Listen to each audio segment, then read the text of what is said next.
Welcome to the IMAX experience, where we're here at the Grove Shopping Mall in Pretoria, South Africa. And this is the launch of only the second IMAX theatre in South Africa, the first being at the Gateway Shopping Centre in Durban.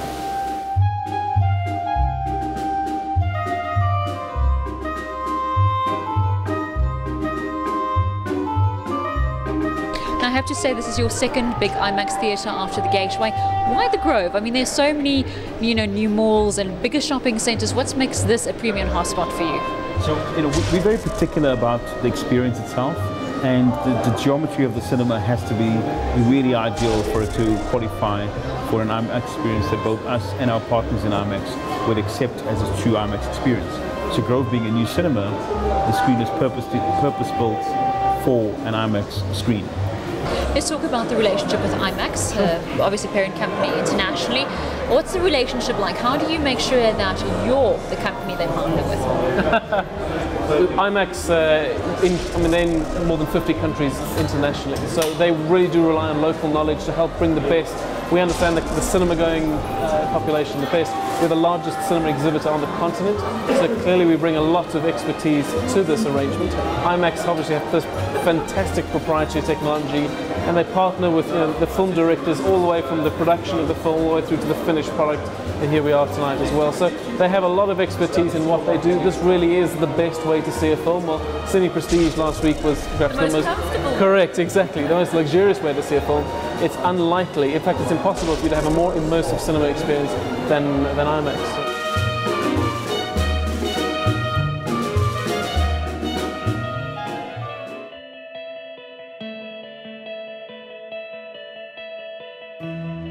Well, I'm here in front of the larger-than-life signage of IMAX, and they say it is a larger-than-life experience. I'm here to find out.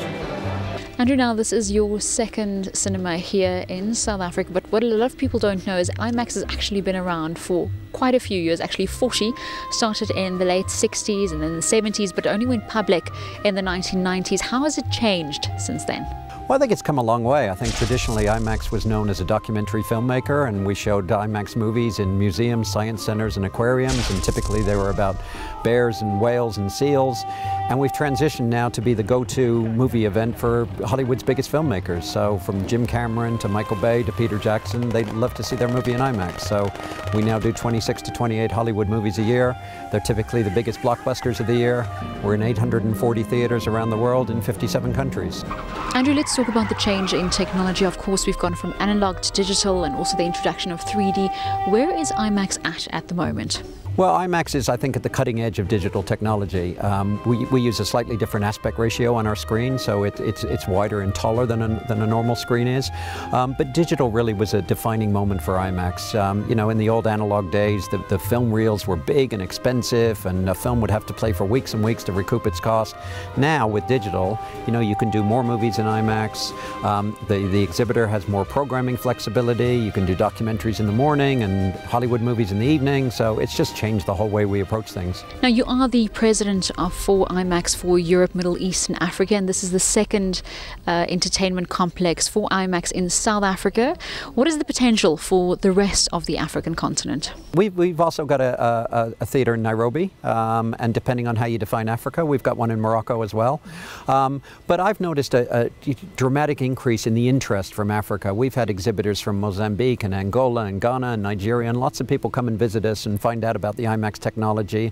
I think it's not short term, it's probably medium term, but there'll be a big renaissance in movie going in Africa, and I hope to be part of that. Here in South Africa, you have partnered with Centurion. How important is the relationship with your partners and distributors?